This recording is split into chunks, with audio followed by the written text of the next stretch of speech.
He's a literate taxi driver. So in a nutshell, you have a little bit longer than the elevator talk. This is the taxi cab talk. How would you describe your faith tradition's response to the whole idea of climate crisis and the strains we're under now with our environment? And let's begin with Rabia. Well, most people from outside Islam don't know that our scripture teaches us also a stewardship tradition, and that we believe God created humanity to serve the creation. And we are in the process of learning what that means, and we've made a number of bad mistakes along the way.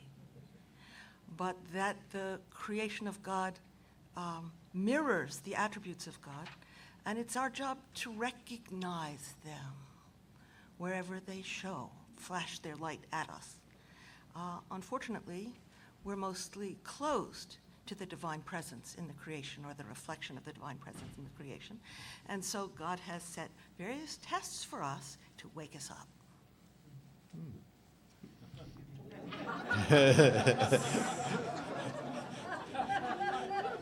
I think we're in a test, right? Okay. David, would you like to respond next? I think that's a harder one for me to respond to than it is for Rabia. Because my approach is to say what's wrong with the tradition as opposed to what it says. And the tradition says a lot about stewardship. One thing that we can say for sure, the idea of dominion that we believe in sort of secular Western society, going back to Descartes, is not what the Torah teaches. And the Torah teaches that God has a covenant with the earth, and God has a covenant with the human beings, and these are separate, equally important covenants. And if we make God choose, the Torah is very clear, God will choose the earth over human beings. Yeah. So that would be my elevator speech point. But then I would also go on to say stewardship is not enough. Even if the tradition teaches stewardship, us believing that we are smart enough to be good stewards is inherently a problem. And remember, it is true, all the beautiful midrashim that Norman brought yesterday, in a very good way, yes, that Noah became a steward and of the animals, and in that way, according to the midrash, became like his creator. And so he became embodying the image of God by taking care of the animals. But it's also true that the only reason why the humans have that opportunity is because they ruined it so terribly badly. And so we may end up in the position of stewards, but it's not because of any good path that we get there. That's not where we want to be, even if it's where we have to be.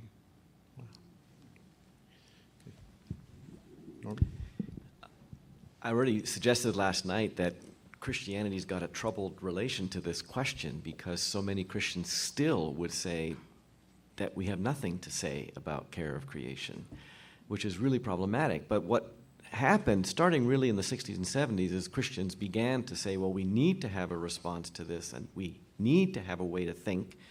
Stewardship became the preferred way to speak, and Rabbi Seidenberg has already said that there's problems with this whole way of thinking. And so one way to understand this is to see that Christians now are trying to understand different models for thinking about our care of the earth. And so in addition to stewardship models, which suggest that God has somehow put us in charge, there's also the model that human beings are supposed to be the priests of creation, which is they are supposed to be the ones who learn how to receive the gifts of God, the gifts of creaturely life, and in sharing them and blessing them, return them to God in ways that honor the life that has been given.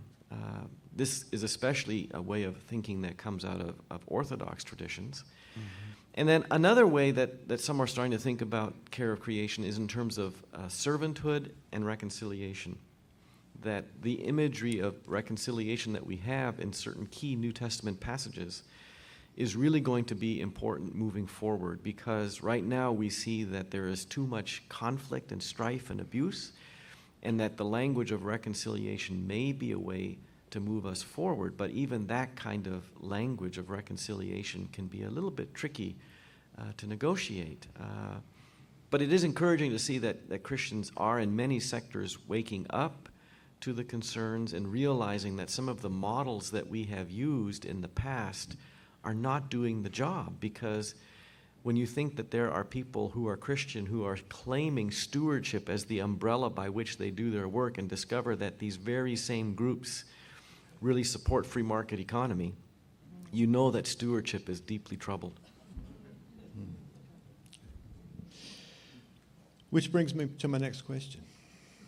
A lot of people have said that if we look at this election we just held, and other events worldwide like Brexit, that what we're really seeing is not just short-term political maneuvering, but a more widespread split, a cultural split between those people who feel comfortable with an emerging new global society and who are profiting from it one way or another, either as insiders or as critics, and then those people who just simply feel left out and are not interested really in talking about the philosophy, but just angry. And what we used to think of as a cultural divide is now becoming a cultural Grand Canyon. How do we bridge that gap? How do we communicate these ideas of care for the natural order to people who just, as Jackie was saying a little while ago, just need that fish for dinner and don't care that it's got mercury in it? Want me to start? Yeah, if you like. Yeah, I mean, Jackie put so many good things on the table for us to consider, right? When environmentalists first started their work, starting with John Muir, it was very clear that there was a lot of hatred of humanity in that kind of effort. Because wilderness as a theme by which to organize creation care, environmental responsibility, is inherently misanthropic, because human beings are the polluting, dangerous element, especially certain segments of the population. And so we have to own up to the fact that so much American environmentalism is based upon racism, classism, exclusion. And we have to understand that when thinking about preserving wilderness, what we've done is we've forgotten our farm communities, we've forgotten our urban communities, as if these aren't places that we don't also need to protect and take care of. And so we have to stop the kind of bifurcation of environmental thinking which says, let's save the polar bear, and we can let whole communities of people die. Right? That kind of polarization is not helpful. We need to think about how, yes, when species go extinct, and they're going extinct at an alarming rate, people, that's terrifying. We need to understand that this is the sign of a sick economy. Because the economy that says we're going to degrade land, we're going to degrade plants and animals is not going to stop when we hit humanity. Right? The logic of destruction and degradation applies to everything, which is why we have to talk about different forms of economy in which the health of human beings and land and creatures flourish together. And that means we're going to have to do a lot of the work around local projects where we can see the integration of food and energy and health, community revitalization. These kinds of things need to be in our minds much more than the big sort of kinds of scenarios that we've been trained to think about. Because it's in terms of big government projects, right, or even big policy kinds of recommendations that all sorts of people, neighborhoods get lost. That doesn't mean we give up on policy work altogether. It's important that we be at the UN, that we be at World Climate Summits. That's very important to do. But so much of the work that we're going to need to do is going to have to be in our communities so we can see the effects of what we're doing, that we can see what needs to be done, right? Because when we just think abstractly, it's too easy to forget about the garbage incinerator right down the street.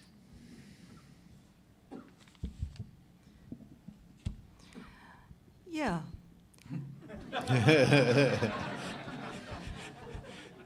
Christians. Where is Christianity in all of this? This is a Christian majority country.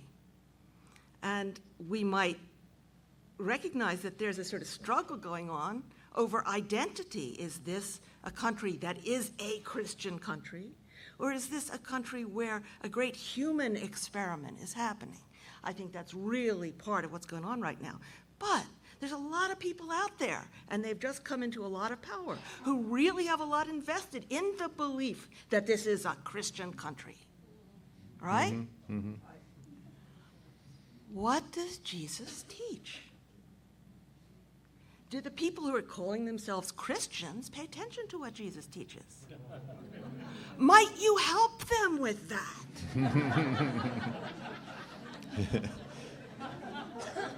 He said it very succinctly. Nobody's ever said it better.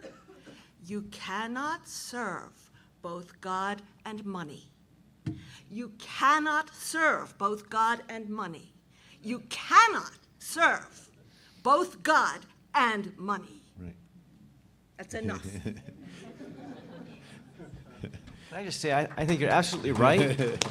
Here, here. I did a Washington Post article, op-ed about the end of Christian America, and in 2 hours there were over 1,000 comments blasting me, and I got hate mails, phone calls saying, how dare you challenge that this is a Christian country. This is a problem, folks, because the identification of Christianity in America needs to be separated. It's preventing Christians from doing what they need to do. I am not sure what kind of wisdom I have to add to that question, and I want to say why. Oh, jump First of right all, in. I very much affirm all the things you both said are very important. In the majority world, which is the nominally Christian world, it seems that when you're poor, you get tempted into Trump politics, and when you're rich, you get tempted into Koch brothers politics. Mm-hmm. And that doesn't happen in the Jewish community. Whether you're poor or rich, you don't go over to the dark side in the same way. Oh, and actually, just thinking about that language, I don't want to use that language. Go over to the sinful side. One of my personal peeves, which I just violated, is the idea that somehow light is closer to goodness than dark. You know, because there is no meaning to light without darkness. And darkness is the richness of mystery that we need in order to appreciate anything good as well. So that's a separate issue, of course.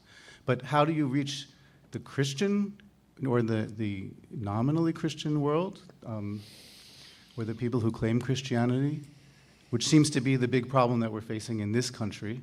I honestly don't have a clue. I really don't. Except for one thing. How to put this? You know,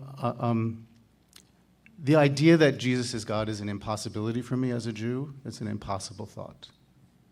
Okay, so I can't even accept that in any meaningful way to talk about it, except as a kind of poetry or a midrash. But when I do, it touches me in a way that surprises me deeply. The idea that God, so this is all in quotes, right? The idea that God would choose to suffer and die for the sake of this creation is extraordinary.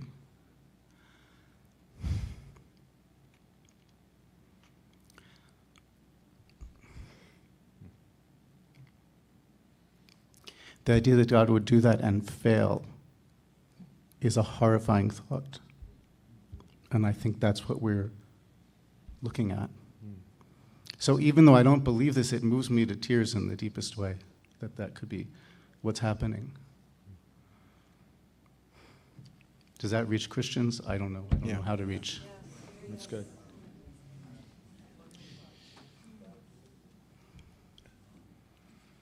Let me turn the question back to Rabia one more time. You are engaged in at Stony Point in building a community, an interfaith community, and so that kind of goes back to what Norman was saying about at the local level. How do you do that? What is your experience of building interfaith community taught you? Oh, a lot. Yeah. It's a whole lecture. I don't really think we have time for that. But let me tell you that it really can be done. I consider the community of living traditions at Stony Point Center a proof of concept experiment. And after 8 years, I think the concept looks pretty solid.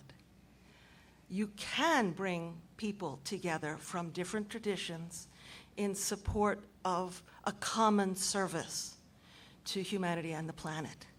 It's feasible. You have partners out there. We have partners out there. And it's a struggle sometimes to learn to hear things in a different way, to frame things in a different way. But what people tend to say after they've participated in this experiment for a while is that hearing the perspective of the others makes me stronger in whatever it is that I am. Whereas the fear is, if I hear what the other person is going to say, I'm somehow going to lose myself. And I think that a lot of the trouble we're facing today is terror surrounding the question of identity. People don't know who they are. But what we find when we encounter difference is beauty. And we find through the beauty of the other our own beauty. And that changes things.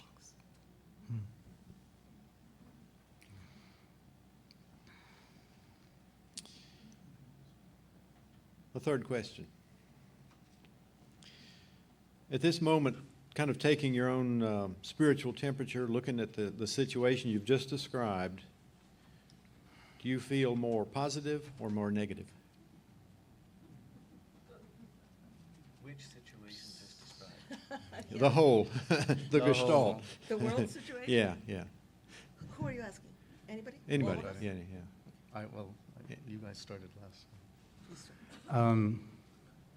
It's too close to the election to answer anything but negative. Yeah. But when I try to be positive, at least I try to imagine that. Let's say when I'm negative, even when I'm most negative, I try to remember that God will always care for this creation, and whether we get to be part of it or not is our choice. But life continues without human beings or with us. Mm-hmm. And so taking that long view and believing that God made this creation in the way that it is on purpose, then I try to accept that anything from the worst to the best could happen and that that's okay. Yeah, underneath.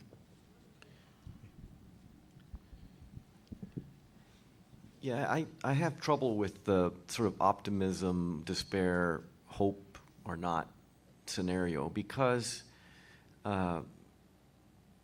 they end up presuming that we know more than we know. Mm-hmm. And I don't want to make that presumption. Instead, I want to try to think from the other side, which is to say, the fact that we are here, the fact that we're breathing, that we're going to eat, that there are still trees growing and there are clouds in the sky, means that God has not turned away from us, right? That the love of God, God's steadfast love forever, is still working, means that we can't turn away now. Even though there is so much about what's happening in our political climate that makes me want to just build my hut in the woods and just stay away from everything. But if the love of God is what's supposed to inspire us and the love of God doesn't turn away, then we can't turn away either.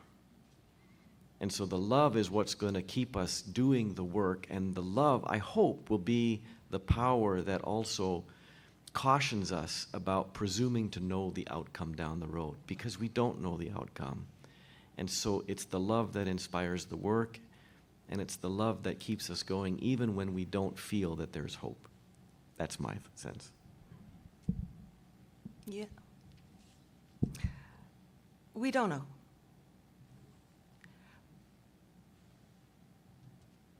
But God always is.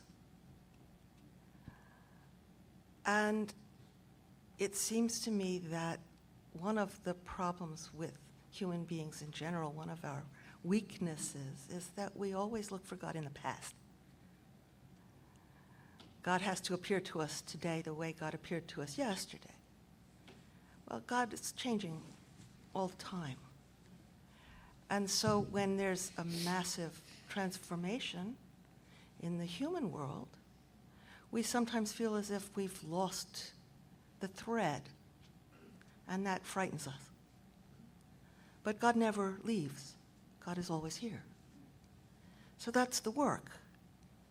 We need to find where we can grasp that handhold now.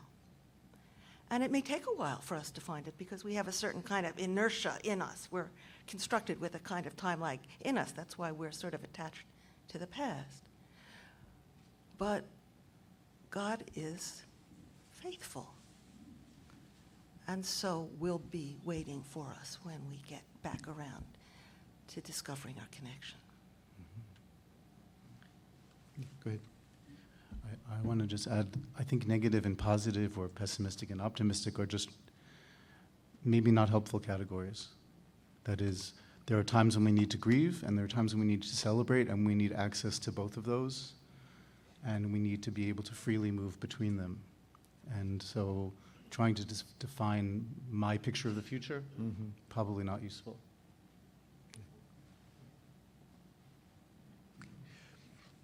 Throw it to you.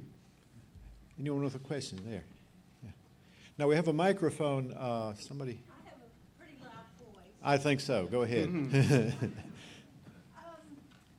I've been working on over the past few months, particularly during the campaign, is the idea of we are all children of God. So my prayer, I'm hoping in these coming days, is for President-elect Child of God. And I wonder if you think a community of people pray, because I really believe in the power of prayer to transform both us and those around us. If we had a community praying for President-elect Child of God. Amen.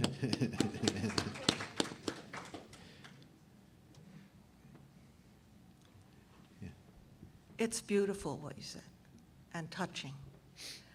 It would have to be a sincere prayer, though.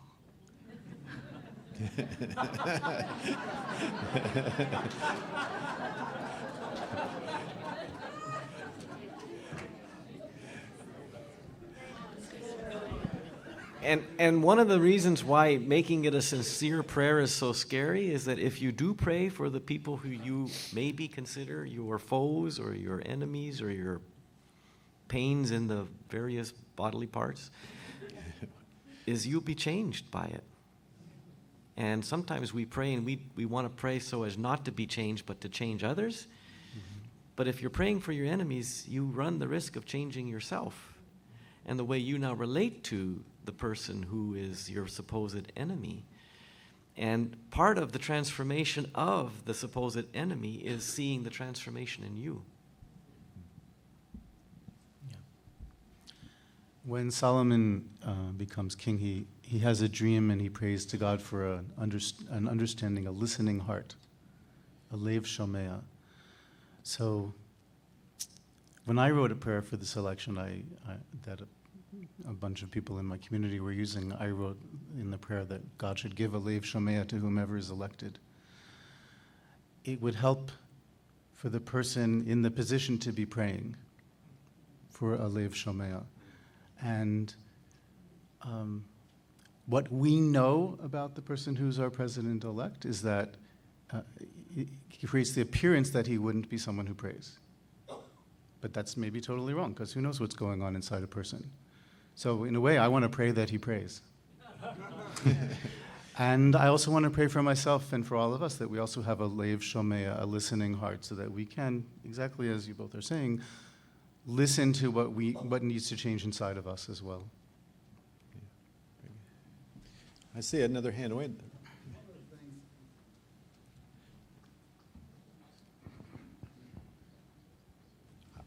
One of the things that was a takeaway for me from what Jackie told us, and this is something that within a decade or so would be possible to really rein in coal as a fuel.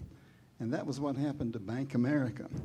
Bank America or somebody put pressure on them, maybe it's their own executives, whatever, but they decided not to deal with the coal industry anymore. And at least according to what she said, I didn't know that, but that's what I understood her to say. And that suppose that happened to Bank America or Citibank or some of the 10 largest banks in the U.S., that would have a huge impact on the coal industry. So, yeah, that's something that people have done. Let me add that Wells Fargo needs some good press right now. Maybe they'll go about it. anybody here work for Wells Fargo? One of the Saturday workshops is Mr. Kroll, who's going to be talking about this whole issue of divestment and reinvestment. So if you represent an organization or a denomination that's thinking about this, this would be a good opportunity. The lady in the scarf back there, yeah. While I'm distraught and concerned about the election, I can't help but go back to Rabia's statement about in a so-called Christian nation, where are the teachings of Jesus? And in a so-called Christian church that, my husband's glad he's not sitting with me now, in a so-called Christian church, where are the teachings of Jesus? And is the church, which is set up as a business, I mean, I've been told that many, many times, where are the teachings of Jesus? So, I mean, it's more of a question than an answer, or a... So here's an example of what we're dealing with that relates directly to your question. A former student of mine went into a church and took out the flag because he said, the flag doesn't belong in the church. We're here to worship Jesus, not America. People were furious. They threatened to leave. They threatened to get him fired. They were up in arms. So he had to bring the flag back in the church. He was in the church for several years. On his last Sunday, he said, I need to tell you something. The day I took out the flag, I also took out the cross. Not one of you said anything about my taking out the cross, and I just brought it back into the church today for the first time since I've been here, and none of you have even noticed. Man. I see a hand over here. Yeah. Just a second. I have a question. So usually when we talk about environmentalism and all the pressure, we usually put a lot of pressure around the developed countries or rapidly developing, and then we often kind of see that the developing countries are like they don't have the power for that. So my question is, should we put more pressure, for example, on the U.S., like Russia, China, to like lessen their emissions and be more environmental friendly? Or should we just make it even playing with developing and developed so they can both be aware? Because usually, like, for example, in my home country, I'm from Iraq, and then people there, they don't even have a sense of what caring for the environment is because it's not in their vocabulary in daily term. So is it fair to say that a person from Iraq should be as aware as a person from the US, or should we just be like people in the US or Europe who consume more and produce more, and the whole thing should be more aware and they should take the responsibility? Good question. Who wants it? I'll start with everybody needs to know, because this problem belongs to everybody. I'm not big on arguing over who should take more responsibility and who should take less, because I think everybody has to take whatever responsibility they can. And I can't speak for anybody else's situation, but this affects everybody. It doesn't just affect the more developed countries. As we just saw from Jackie's presentation, it tends to affect the people who have the least. And therefore, the people who have the least need the most knowledge, because knowledge is power. What we do with it follows. But first you have to really know. And one of the problems that we're facing now is that people don't want to know. We're in denial. We're pushing knowledge away. And you know, from Islam, that's a big sin. That's a major sin. So we have to put that pushing the truth aside out of our practice and welcome it and say, it might be uncomfortable, but we need to hear that.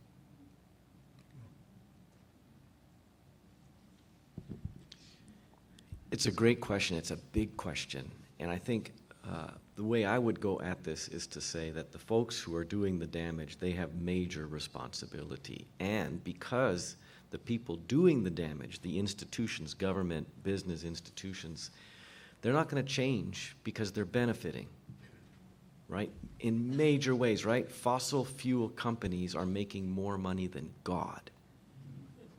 They're so rich. So they're not going to change, even though they know. And what it all reflects is just a striking loss of imagination to think that our world could be run differently. And this is why faith communities need to do the work of helping people imagine that we can do our economies, our institutions, our social groups in different sorts of ways. Because while we are not forcing these major entities to change the paradigms by which we grow food, extract energy, do development, all these things, we're exporting to all these other countries the very technologies that are going to put them in a hole. So if we can work on transforming the imaginations of these major players, the societies in which they make their money, which means mostly developed countries, maybe we'll develop the technologies that can then go to other parts of the world that are not going to put them in such a hole, right? To develop more democratic food systems, more democratic energy systems, right? I just love the Solidarity Project. What a fabulous example of what needs to be happening, not just around here, but all around the world. Let me jump in there on that question. I think what you see very often is that countries like Iraq and Pakistan and Malawi sometimes leapfrog over the bad development and go straight to the new technologies like solar and cellular phones. They never invested in a vast infrastructure of wires, so they just jump directly into the cellular phone age and computers. And sometimes they become an inspiration, and we can learn a great deal from them. That's sort of my fantasy. That's my dream. I would like to see new ideas coming from the so-called margin into the so-called center. I think what's going to help us is things that people haven't thought before. And that's not coming from places where people have thought the same thing over and over again because it seemed like it was so successful. Good. Yeah, go ahead. I don't have so much to add to what I already agree with in what you all said. But I certainly agree, and I think most of us too, economies like the US have to do a lot more, and we know that, right?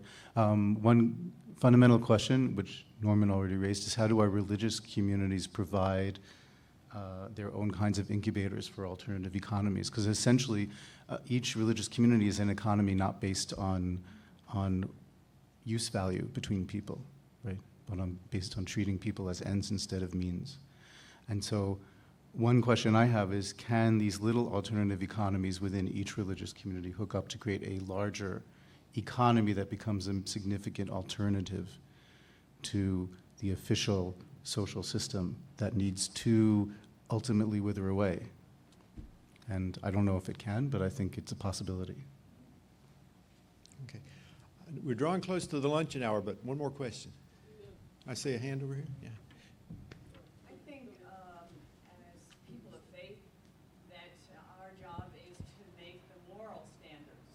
And so just like being able to make standards for a just war, I mean, we knew it had to do with who were the combatants, how large of an impact was it supporting the final goal?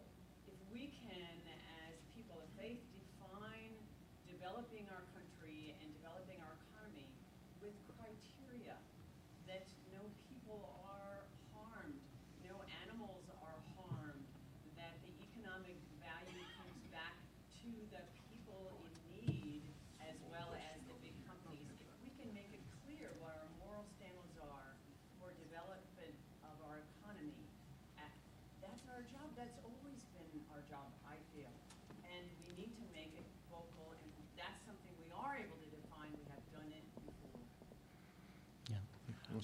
certainly that's profoundly true.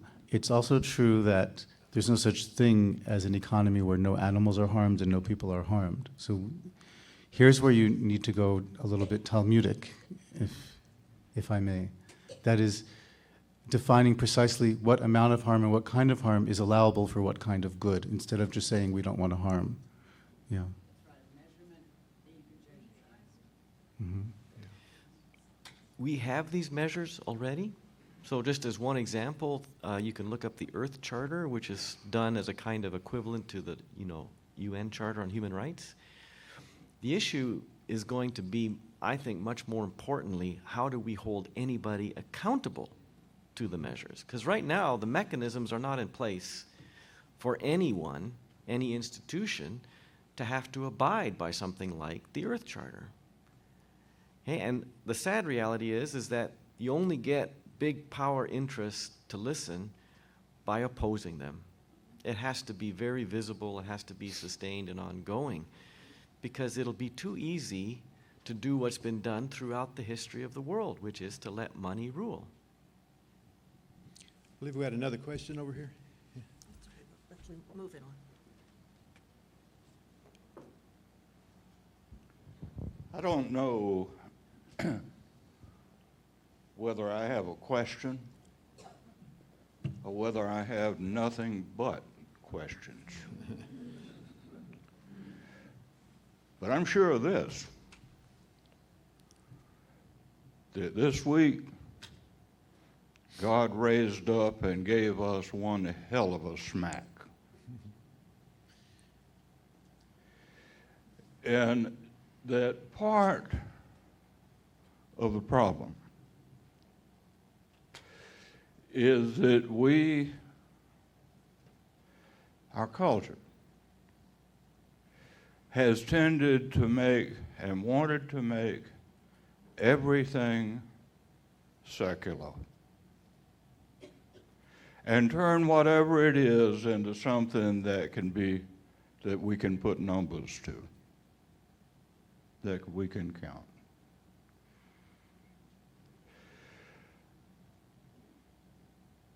Knight and I live in a small fishing village on the coast of South Carolina. And months ago, I said to the few friends that we have there who are black, I said, if Donald Trump wins this election, I'm going to quit being white.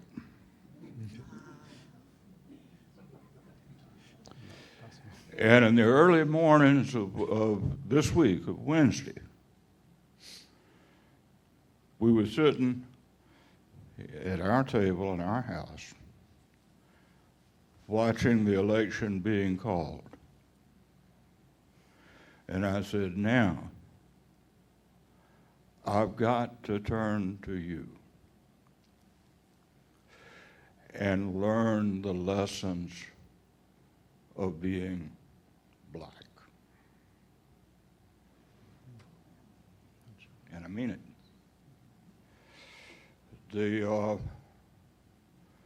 This is not the first time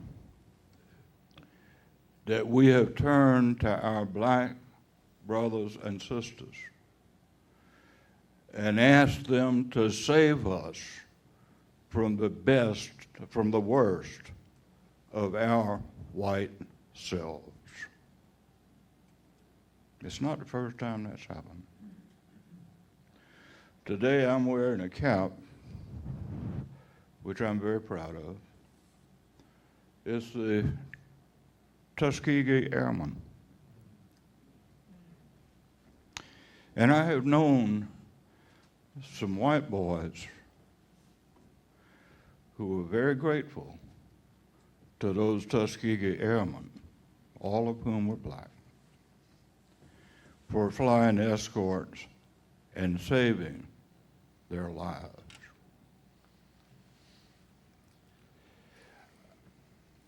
I don't know where it leads, but I know that our black brothers and sisters in this country have always been oppressed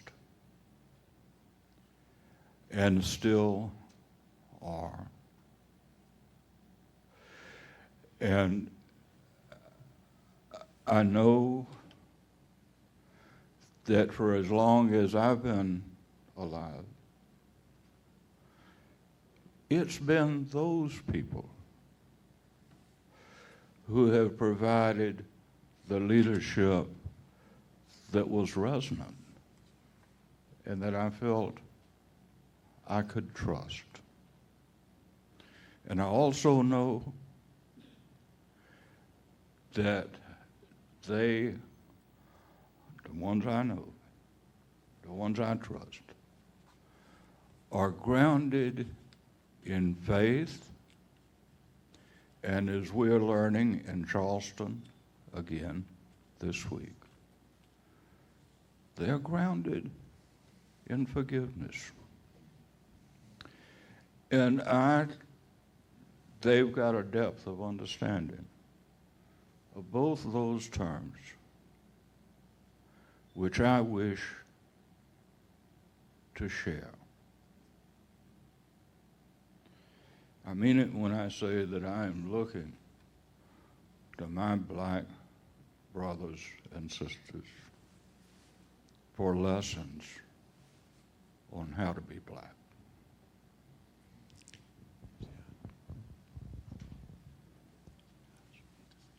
I see a hand here. It would be a wonderful thing if we could have with us sometime, perhaps next time, Reverend William Barber, who is one of the great prophets of our age. Yeah. His name is in the back there. This is a question that I dance with fairly often, and that is the displacement of action that happens locally. I hear a lot of, I feel a lot of hope in the small collective ways that we engage in this struggle for justice and compassion. And then I also wonder, where is there room for coordination among different faith communities, among people of a variety of places, to coordinate efforts to react as a network more strongly against brokenness and sin. And so where do you see, and part of that is me struggling with my own personal, figuring out where am I in this struggle, what's my role in this struggle. So I'm transferring that on to this greater thing. But so what's the dance between like just local and just feeding and encouraging local manifestations of light and grace and action, and also being wise as serpents to engage this struggle as a network and purpose, and tell me where to go and what to do. Yeah. Networking. Where do you find your networks? One at a time. You know, when we look at a problem like this, we think we have to cover all of the bases at once. That's not possible. You know, if you have a community that's involved in this work, find one other community that's involved in this work that you don't know already. And if it goes across faith boundaries, better yet, because that adds tremendous depth and solidarity. And they may not know who you know, and you may not know who they know, and then it begins to grow. Just like, you know, a neural network, little synapse at a time, you know, one synapse at a time. I'm done. I can't tell you where to go. But I do think that we each need to think about what is our greatest leverage point. We can't do every issue. We can support people doing every issue, maybe, if we have a lot of energy. But what is the place where you can exert the most leverage based on your expertise, your passion, your stakeholdership to move something that matters?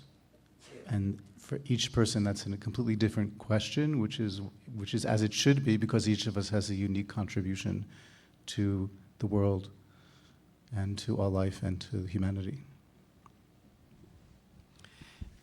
I would say that, you know, in the world of social media, there are now so many ways for people to connect with each other. And so simply to figure out what is your niche, right? Where do you want to be? Do you want to be in local food? Do you want to be in local alternative energy systems, right? And once you identify where you want to place your efforts, and you start to look around on the web or with social platform groups, you will see that there are allies out there, and then you reach out to them. Because it is important that the groups not just remain dispersed, working on their own, because it is important to be able to exert certain kinds of pressure, and there are groups that exist to exert that pressure, right? Different faith communities, many of them are ecumenical now, right, that you can point to. I mean, Interfaith Power and Light, where's Suzanne Tuttle here? Is she here? Yeah. Where is she? Oh, okay. But then, groups like that, I mean, the National Resources Defense Council, right? More statewide levels, like the Community Farm Alliance in Kentucky. I mean, there are lots of different groups that you can join common cause with that are also then working at the state level or the national level, and then also the international level.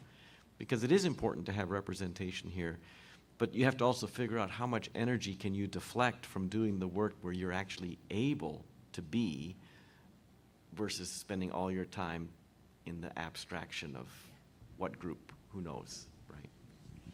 Just one little thing I'd like to add. Remember, it's the relationship that counts. It's not the abstract ideal that counts. People get in a lot of trouble with that. It's heart to heart that's going to make a difference here. Okay, one more, in the green shirt there? Yeah. This is just to get information. Where can we find information about what's going on in Marrakesh and what the faith communities are? Is there a statement that the faith communities have come up with in terms of their strategy of what they're doing and what's happening in Marrakesh? Since that's happening now, and I'd just be interested to know. Yeah, there are links to that. Frank, how did you get to John's thing yesterday? That was on YouTube. He posted that on YouTube. I will need to find the link to the COP. Right. But if there's if they come up with a statement or. Well, they're still meeting and have not come up with that yet. No, but I was wondering before they. Jackie is going to be going there. Yeah, I know. And she leaves here. Yeah, but if there's a statement that they could produce in preparation for. We'll try to find out Okay. a link. Okay. Doug.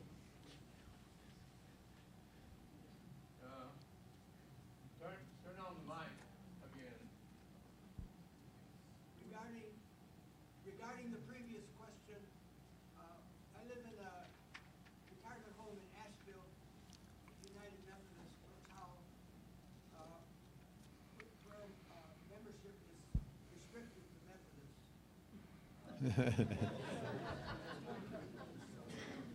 So we have to go outside that for a network, and we invited our former gardener, who at the time was Unitarian Universalist, is now a Buddhist masquerading as a Quaker.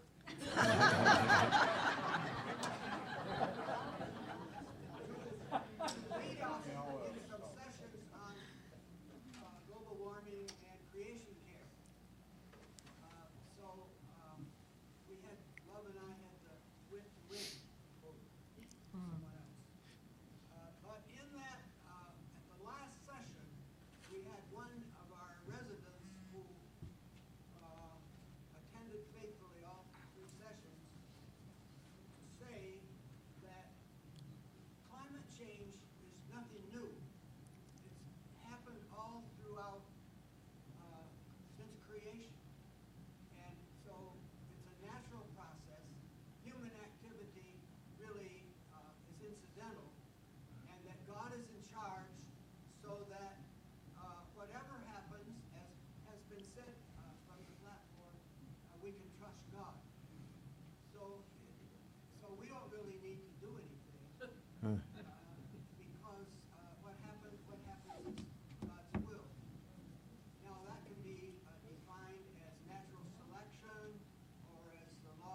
Back in the elevator. I would start by just pointing out that the folks who like to claim that we should just trust God because it's going to be all right, why are they working their butts off to get rich? Yeah, really. Why don't you just trust God to provide for you? Because if we just trusted God to provide for us, we would not have the economy that we have. Our economy is not based on trusting God. Take it off the money, please. Yeah. Our economy is all about personal ambition, rapacious acquisition. So don't say you trust God to take care of everything, because if you did, you would not have the kind of economy that we have right now. So it's just a lie to say we're going to trust God to take care of this, because we're not believing, we're not acting that way. And then you can get into the conversation about why do we have the economy that's based on so much fear and anxiety? And Greek. And greed. Yeah. The conversations will continue over lunch. There's so much passion here today and so much need to converse. So the conversations will continue. You're all going to be in the cafeteria having lunch today. Seek them out, and we're going to reconvene here at 2:00 to hear from Rabbi Seidenberg again. So, thank you. Let's express our gratitude to the panelists. Thank you.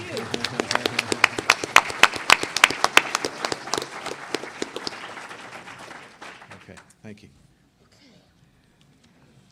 Step one.